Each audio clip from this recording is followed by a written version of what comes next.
ಅವನಿಗೂ ಕೂಡ ಆರ್ಥಿಕ ಸಾಮಾಜಿಕ ಸೌಲಭ್ಯಗಳು ಸಿಕ್ಕಬೇಕು. ಈಗ ಗ್ಯಾರಂಟಿ ಯೋಜನೆಗಳನ್ನು ಮಾಡಿದಾಗಲೂ ಕೂಡ ಟೀಕೆಗಳು ಬಂದು 1,12,000 ಏನ್ರಿ SR ಪಾಟೀಲ್ರೆ ಗೊತ್ತಾಯ್ತೇನೆ ಪಠಾಣ್ ಪೈಲ್ವಾನ್ ಕೂತ್ಕೊಳ್ಳಿ 1,12,000 ಕೋಟಿ ರೂಪಾಯಿಗಳನ್ನ ಗ್ಯಾರಂಟಿ ಯೋಜನೆಗಳಿಗೆ ಇಲ್ಲಿವರೆಗೆ ಖರ್ಚು ಮಾಡಿದ್ದೇವೆ. ಹಾವೇರಿನಲ್ಲಿ ಬೇರೆ ಅಭಿವೃದ್ಧಿ ಕೆಲಸಗಳು ಏನೇನಾಗಿದ್ದಾವೆ, ಮನುಷ್ಯನಿಗೂ ಕೂಡ ನ್ಯಾಯ ಸಿಗಬೇಕು, ಅವನಿಗೂ ಕೂಡ ಆರ್ಥಿಕ ಸಾಮಾಜಿಕ ಸೌಲಭ್ಯಗಳು ಸಿಕ್ಕಬೇಕು. ಅವನು ಸಿಕ್ಕಿದಾಗ ಮಾತ್ರ ನಾವು ಸಂವಿಧಾನದಲ್ಲಿ ಹೇಳಿರ್ತಕ್ಕಂಥ ಜಾತ್ಯತೀತ ರಾಷ್ಟ್ರವನ್ನು ನಿರ್ಮಾಣ ಮಾಡಲಿಕ್ಕೆ ಸಾಧ್ಯ ಆಗ್ತದೆ, ಜಾತ್ಯತೀತ ಸಮಾಜವನ್ನು ನಿರ್ಮಾಣ ಮಾಡಲಿಕ್ಕೆ ಸಾಧ್ಯ ಆಗ್ತದೆ. ಇದನ್ನ ನಾವು ಚಾಚೂ ತಪ್ಪದೇನೆ ನಮ್ಮ ಸರ್ಕಾರ ನಮ್ಮ ಪಕ್ಷ ಮಾಡ್ತದೆ ಅಂತಕ್ಕಂಥ ಮಾತುಗಳನ್ನು ಈ ಸಂದರ್ಭದಲ್ಲಿ ಹೇಳಲಿಕ್ಕೆ ಬಯಸ್ತಾ ಇದೆ. ನಮಗೆ ಎಷ್ಟೇ ಟೀಕೆಗಳು ಬರ್ಬೋದು, ಈಗ ಗ್ಯಾರಂಟಿ ಯೋಜನೆಗಳನ್ನು ಮಾಡಿದಾಗಲೂ ಕೂಡ ಟೀಕೆಗಳು ಬಂದು ಆದರೂ ಕೂಡ ನಾವು ನಿಲ್ಲಿಸ್ತಕ್ಕಂಥ ಪ್ರಯತ್ನವನ್ನು ಮಾಡಿಲ್ಲ. ಗ್ಯಾರಂಟಿ ಯೋಜನೆಗಳನ್ನು ಜಾರಿ ಮಾಡಿದ್ರೆ ರಾಜ್ಯ ಸರ್ಕಾರ ಆರ್ಥಿಕವಾಗಿ ದಿವಾಳಿ ಆಗ್ತದೆ ಅಂತಕ್ಕಂಥ ಮಾತುಗಳನ್ನ ಇಲ್ಲ ಹೇಳಿದ್ರು. ನಾವು ಈಗ 2.5 ವರ್ಷ ಆಯಿತು, 2.5 ವರ್ಷ ನಮ್ಮ ಸರ್ಕಾರ ಬಂದು ಎಲ್ಲ ಗ್ಯಾರಂಟಿ ಯೋಜನೆಗಳನ್ನು ಕೂಡ ಮೊದಲನೇ ವರ್ಷದಲ್ಲೇ 2023ರಲ್ಲೇ ಪ್ರಾರಂಭ ಮಾಡಿ ಈಗ ನಡೀತಾ ಇದ್ದಾವೆ. ಸುಮಾರು 1,12,000 ಕೋಟಿ ರೂಪಾಯಿಗಳನ್ನ 1,12,000 ಏನ್ರಿ SR ಪಾಟೀಲ್ರೆ 1,12,000 ಕೋಟಿ ರೂಪಾಯಿಗಳನ್ನ ಗ್ಯಾರಂಟಿ ಯೋಜನೆಗಳಿಗೆ ಖರ್ಚು ಮಾಡಿದ್ದೀವಿ 2.5 ವರ್ಷದಲ್ಲಿ. 2.5 ವರ್ಷದಲ್ಲಿ 1 ಲಕ್ಷದ ಗೊತ್ತಾಯ್ತೇನೆ ಪಠಾಣ್ ಪೈಲ್ವಾನ್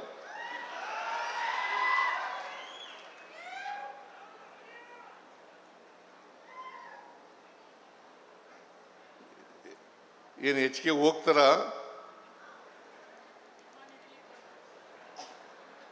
ಕೂತ್ಕೊಳ್ಳಿ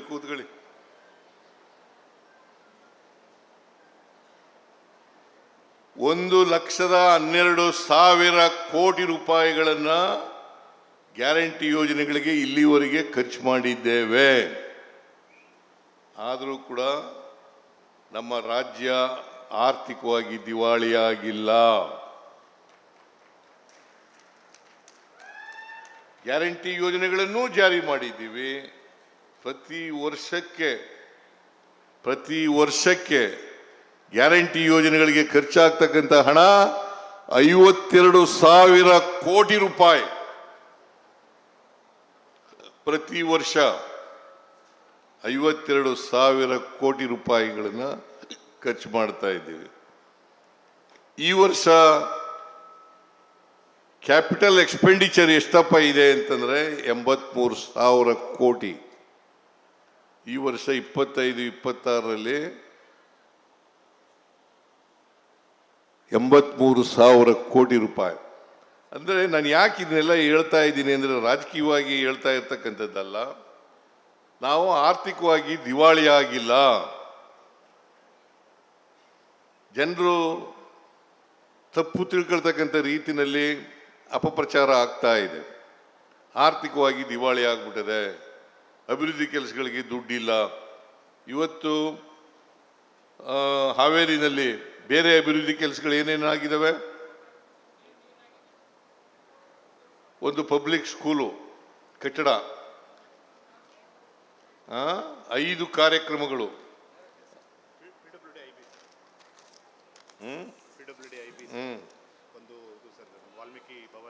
ಅಂದ್ರೆ ಒಂದು ವಾಲ್ಮೀಕಿ ಭವನ, ಒಂದು KPS ಶಾಲೆ,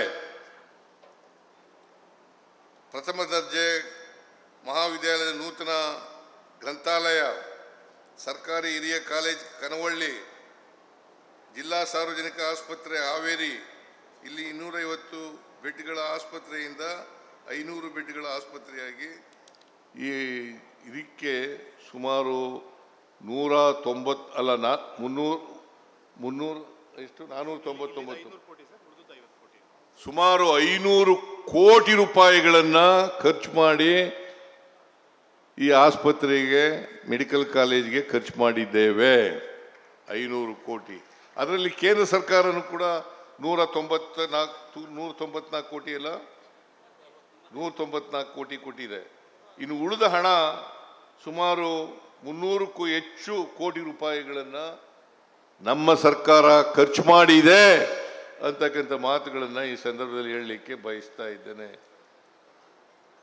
ಅದರಿಂದ ಕೇಂದ್ರ ಸರ್ಕಾರದಿಂದ ನೀವು ದುಡ್ಡು ಕೊಟ್ಟಿದ್ದೀರಲ್ಲ, ಅದಕ್ಕೆ ನಿಮಗೆ ಧನ್ಯವಾದಗಳನ್ನು ಹೇಳಲಿಕ್ಕೆ ಬಯಸ್ತಾ ಇದ್ದೇನೆ.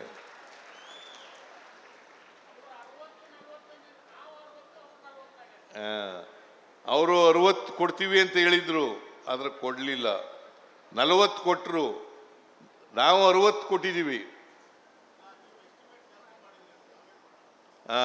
ಅದೇನೇ ಆಗಲಿ, ಈಗ ಮುಕ್ತಾಯ ಆಗಿದೆ, ಪೂರ್ಣಗೊಂಡಿದೆ. ಅದೇ ಸಂತೋಷದ ವಿಚಾರ. ಒಂದೇ ಏನಪ್ಪ ಅಂತಂದ್ರೆ, ಡಿ ಕೆ ಶಿವಕುಮಾರ್ ಅವರು ಹೇಳಿದ್ರಲ್ಲ, ನೀರಾವರಿ ಯೋಜನೆಗಳಿಗೆ ಒಂದು ಸ್ವಲ್ಪ ಇದನ್ನ ವೇಗ ಕೊಡಲಿಕ್ಕೆ ಏನು ಮಾಡಬೇಕು ಅಂತ ನಿನ್ನ ಅಧ್ಯಕ್ಷತೆಯಲ್ಲೇ ಹೋಗೋಣ.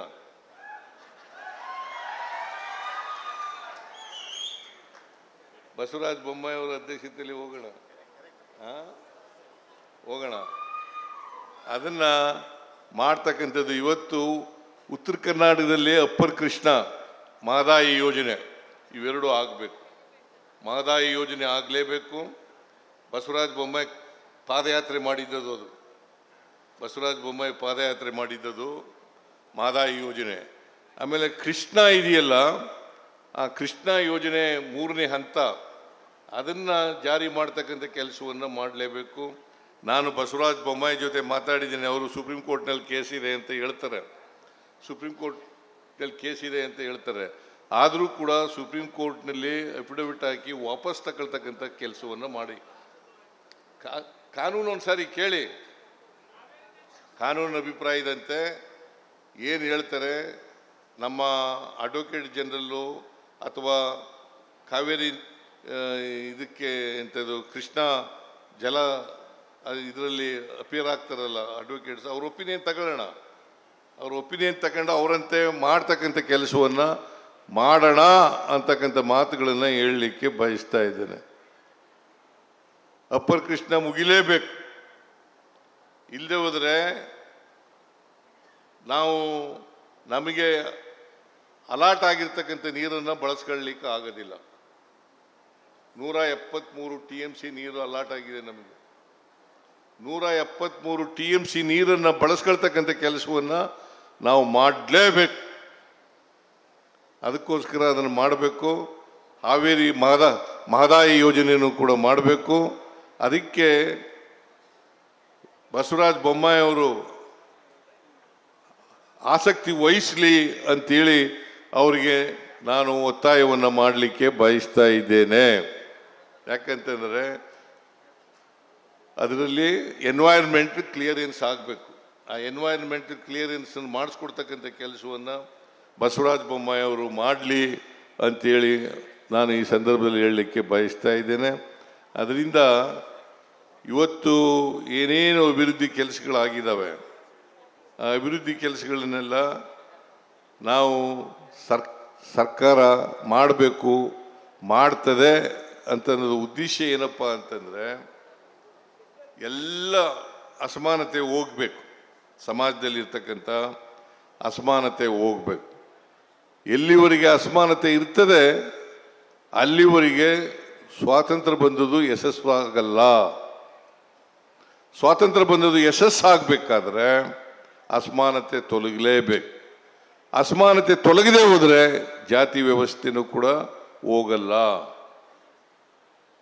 ಜಾತಿ ವ್ಯವಸ್ಥೆ ಹೋಗ್ಬೇಕಾದ್ರೆ, ಜಾತ್ಯತೀತ ರಾಷ್ಟ್ರ ನಿರ್ಮಾಣ ಆಗಬೇಕಾದ್ರೆ ಎಲ್ರಿಗೂ ಸಾಮಾಜಿಕ, ಆರ್ಥಿಕ, ಶೈಕ್ಷಣಿಕ, ರಾಜಕೀಯ ಶಕ್ತಿ ಬರಬೇಕು. ಅದು ಬಂದಾಗ ಮಾತ್ರ ಅರ್ಥ ಆಗ್ತದೆ. ಅದಕ್ಕೆ ನಾರಾಯಣ ಗುರು ಹೇಳ್ತಾ ಇದ್ರು, ಬಹುಶಃ ಕನಕದಾಸರು ಕೂಡ ಹೇಳಿದ್ರು, ಇಲ್ಲಿ ಇದು ಈ ನಾಡಿದೆಯಲ್ಲ ಸರ್ವಜ್ಞ ಹುಟ್ಟಿದಂಥ ನಾಡು. ನಿಮ್ಮ ಹಿರೇಕೆರೂರು ತಾಲೂಕಿನಲ್ಲಿ ಸರ್ವಜ್ಞ, ಆಮೇಲೆ ಶಿಶುನಾಳ್ ಶರೀಫ್ರು ಶಿಗ್ಗಾಂವ್, ಬಸವರಾಜ ಬೊಮ್ಮಾಯಿ ಅವ್ರ ಕಾನ್ಸ್ಟಿಟ್ಯೂನ್ಸಿ ಶಿಗ್ಗಾಂವ್, ಈಗ ನಿನ್ನ ಕಾನ್ಸ್ಟಿಟ್ಯೂನ್ಸಿ ಪಠಾಣ್ ಕಾನ್ಸ್ಟಿಟ್ಯೂನ್ಸಿ ಶಿಗ್ಗಾಂವ್. ಕನಕದಾಸರು ಬಸವರಾಜ ಬೊಮ್ಮಾಯಿ ಅವ್ರ ಕಾನ್ಸ್ಟಿಟ್ಯೂನ್ಸಿನೇ ಬಾಡ ಗ್ರಾಮದವರು. ಸೊ ಇವರೆಲ್ಲ ಹುಟ್ಟಿದಂಥ ಸ್ಥಳ. ಅವರೆಲ್ಲ ಏನಪ್ಪ ಹೇಳಿದ್ದಾರೆ ಅಂತಂದರೆ, ಸಮಾಜದಲ್ಲಿ ಸುಧಾರಣೆ ಆಗಬೇಕು, ಮನುಷ್ಯ ಸಮಾಜ ನಿರ್ಮಾಣ ಆಗಬೇಕು. ಯಾವುದೇ ಧರ್ಮ ಇದೆಯಲ್ಲ, ಯಾವುದೇ ಧರ್ಮ ಪ್ರೀತಿ ಮಾಡಿ ಅಂತ ಹೇಳ್ತದ ಹೊರತು ದ್ವೇಷ ಮಾಡಿ ಅಂತ ಹೇಳಲ್ಲ. ಹೇಳ್ತದ? ಯಾವುದೇ ಧರ್ಮ ಇರಲಿ, ಅದು ಇಸ್ಲಾಂ ಧರ್ಮ ಇರಲಿ, ಕ್ರೈಸ್ತ ಧರ್ಮ ಇರಲಿ, ಹಿಂದೂ ಧರ್ಮ ಇರಲಿ, ಬೌದ್ಧ ಧರ್ಮ ಇರಲಿ, ಜೈನ ಧರ್ಮ ಇರಲಿ, ಆಮೇಲೆ ಸಿಖ್ ಧರ್ಮ ಇರಲಿ, ಯಾವುದೇ ಧರ್ಮ ಪ್ರೀತಿ ಮಾಡಿ ಅಂತ ಹೇಳ್ತದ ಹೊರತು ದ್ವೇಷ ಮಾಡಿ ಅಂತ ಹೇಳಲ್ಲ. ಇದರಲ್ಲಿ ನಂಬಿಕೆ ಇಟ್ಕೊಂಡಿರೋರು ನಾವು. ಅದಕ್ಕೋಸ್ಕರ ಬುದ್ಧ, ಬಸವ, ಅಂಬೇಡ್ಕರ್, ಗಾಂಧಿ, ಕನಕದಾಸರು, ನಾರಾಯಣ ಗುರು ಇವರು ಹಾಕಿಕೊಟ್ಟಂಥ ಮಾರ್ಗದಲ್ಲಿ ನಡೀತಕ್ಕಂಥವ್ರು ಕಾಂಗ್ರೆಸ್ ಸರ್ಕಾರ ಅಂತಕ್ಕಂಥ ಮಾತುಗಳನ್ನು ಹೇಳಲಿಕ್ಕೆ ಬಯಸ್ತಾ ಇದ್ದಾನೆ. ಅದಕ್ಕೋಸ್ಕರನೇ ಬಸವಣ್ಣ ಸಾಂಸ್ಕೃತಿಕ ನಾಯಕ ಅಂತ ಮಾಡಿದ್ದು. ಏನ್ರಿ ಬೇವಿನ ಮರದ್ದು ಗೊತ್ತಾಯ್ತಾ? ಸಾಂಸ್ಕೃತಿಕ ನಾಯಕ ಅಂತ ಮಾಡಿದ್ದು. ಯಾಕೆಂದರೆ ಬಸವಣ್ಣವರು ಭಾಳ ಸ್ಪಷ್ಟವಾಗಿ ಹೇಳಿದ್ದಾರೆ, ನಾವು ಮನುಷ್ಯ ಧರ್ಮ ಮಾಡಬೇಕು, ಮನುಷ್ಯ ಸಮಾಜವನ್ನು ಮಾಡಬೇಕು, ಜಾತ್ಯತೀತ ಸಮಾಜವನ್ನು ಮಾಡಬೇಕು, ಜಾತಿ ಹೋಗಬೇಕು, ವರ್ಗ ಹೋಗಬೇಕು, ಮತ್ತು ಪರಸ್ಪರ ಈ ಕಂದಾಚಾರಗಳು ಮೌಢ್ಯಗಳೆಲ್ಲ ತೊಲಗಬೇಕು ಅಂತಕ್ಕಂಥ ಮಾತುಗಳನ್ನು ಹೇಳಿದ್ದಾರೆ. ಇಂಥ ಸಮಾಜವನ್ನು ನಿರ್ಮಾಣ ಮಾಡ್ತಕ್ಕಂಥದ್ದು ಅತ್ಯಂತ ಅವಶ್ಯ. ಅದಕ್ಕೆ ಸಮಾಜದಲ್ಲಿ ಒಂದು ವೈಚಾರಿಕತೆ ಬರಬೇಕು, ವೈಜ್ಞಾನಿಕತೆ ಬರಬೇಕು. ಅದು ಎಲ್ಲರಿಗೂ ಬಂದಾಗ ಮಾತ್ರ ನಾವು ಸಮಾಜವನ್ನು ನಿರ್ಮಾಣ ಮಾಡಲಿಕ್ಕೆ ಸಾಧ್ಯ ಆಗ್ತದೆ, ಜಾತ್ಯತೀತ ಸಮಾಜವನ್ನು ನಿರ್ಮಾಣ ಮಾಡಲಿಕ್ಕೆ ಸಾಧ್ಯ ಆಗ್ತದೆ. ಆ ದಿಕ್ಕಿನಲ್ಲಿ ನಾವೆಲ್ಲರೂ, ನಮ್ಮ ಸರ್ಕಾರ ಮತ್ತು ನಮ್ಮ ಪಕ್ಷ ನಡೀತದೆ ಅಂತಕ್ಕಂಥ ಮಾತುಗಳನ್ನು ಈ ಸಂದರ್ಭದಲ್ಲಿ ಹೇಳಿ, ಇವತ್ತು ಭಾಳ ಸಮಯ ಆಗ್ಬಿಟ್ಟಿದೆ. 4:15 ಸಮಯ ಆಗ್ಬಿಟ್ಟಿದೆ. ನಾವಿನ್ನೂ ಊಟ ಮಾಡಿಲ್ಲ. ನೀವು ಮಾಡಿದ್ದೀರಾ ಇಲ್ಲೋ ಗೊತ್ತಿಲ್ಲ ನನಗೆ. ಊಟ ಇದೆಯಾ? ನೀವೆಲ್ಲ ಮಾಡಿಲ್ಲ ಅಲ್ಲ? ಬಂದಿದ್ದೀರಾ? ಅದಕ್ಕೆ ನೀವೆಲ್ಲ ಆರಾಮಾಗಿ ಕೂತಿದ್ದೀರಿ. ನಾವಿನ್ನೂ ಊಟ ಮಾಡಿಲ್ಲ. ಅದರಿಂದ ನಾನು ಹೆಚ್ಚು ಮಾತನಾಡಲಿಕ್ಕೆ ಹೋಗಲ್ಲ. ಹಾವೇರಿ ಜಿಲ್ಲೆಯನ್ನು ಒಂದು ಮಾದರಿ ಜಿಲ್ಲೆಯನ್ನಾಗಿ ಮಾಡ್ತಕ್ಕಂಥ ಎಲ್ಲ ಪ್ರಯತ್ನಗಳನ್ನು ಕೂಡ ನಮ್ಮ ಸರ್ಕಾರ ಮಾಡ್ತದೆ ಅಂತಕ್ಕಂಥ ಮಾತುಗಳನ್ನು ಹೇಳಿ ನಿಮಗೆಲ್ಲ ನಮಸ್ಕಾರ ಮಾಡಿ ನನ್ನ ಮಾತುಗಳನ್ನು ಮುಗಿಸ್ತೇನೆ. ಜೈ ಹಿಂದ್, ಜೈ ಕರ್ನಾಟಕ, ಜೈ ಸಂವಿಧಾನ್. ಹೆಚ್ಚಿನ ವಿಡಿಯೋಗಳಿಗೆ ಪ್ರತಿಧ್ವನಿ ಯೂಟ್ಯೂಬ್ ಚಾನೆಲ್ ಸಬ್ಸ್ಕ್ರೈಬ್ ಮಾಡಿ, ಬೆಲ್ ಐಕಾನ್ ಕ್ಲಿಕ್ ಮಾಡಿ.